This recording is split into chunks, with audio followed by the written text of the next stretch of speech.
மாங்காய் சீசன் வந்துட்டாலே இது செய்யாமல் எப்படிங்க இருக்க முடியும்? வாங்க மாங்காய் பச்சடி எப்படி செய்யலான்னு பார்க்கலாம். வெல்லம் போட்டு மாங்காய் பச்சடி தாங்க செம்ம டேஸ்ட்டாக இருக்கும். ஒரு மீடியம் சைஸ் மாங்காய் எடுத்துக்கோங்க. தோல் சீவி நல்லா குட்டி குட்டியாக கட் பண்ணிக்கோங்க. நீங்கள் தோலோடு கூட போடலாம், ரொம்ப நல்லதாக இருக்கும். இப்போ ஒரு கடாயில் எண்ணெய் ஊற்றிக்கோங்க. தேவையான அளவு கடுகு கருவேப்பிலை போட்டதுக்கப்புறம் மாங்காவையும் போட்டு நல்லா மிக்ஸ் பண்ணிக்கோங்க. இப்போ தேவையான அளவு உப்பு சேர்த்துக்கோங்க. வெறும் சில்லி பவுடர், வெறும் மிளகாத்தூள் சேர்த்து நல்லா மிக்ஸ் பண்ணி விட்டுட்டு கொஞ்சமாக மூழ்கிற அளவுக்கு தண்ணி சேர்த்துக்கோங்க. நல்லா மாங்காய் வெந்து வந்துடும், சீக்கிரமாகவே வெந்துடும். வெந்து வந்ததுக்கப்புறம் நம்ம எடுத்து வச்சுருக்கிற வெல்லத்தை சேர்த்துக்கோங்க. வெல்லத்தில் கல் இருந்துச்சுன்னா கொஞ்சம் கரைச்சி ஃபில்ட்ரு பண்ணி சேர்த்துக்கோங்க. இப்போ மாங்காய் நல்லாவே வெந்துருச்சு. நான் கட் பண்ணி வச்சுருக்கிற வெல்லத்தையும் அதோடையே சேர்த்தாச்சு. இப்போ நல்லா மிக்ஸ் பண்ணி விட்டுட்டு நீங்கள் இறக்கிட்டிங்கன்னா சூப்பரான மாங்காய் பச்சடி ரெடி ஆயிருங்க.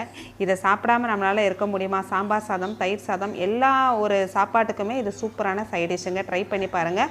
உங்கள் வீட்டு குழந்தைங்க விரும்பி சாப்பிடுவாங்க. நாளைக்கு இன்னொரு மினி விலாகில் பார்க்கலாங்களா?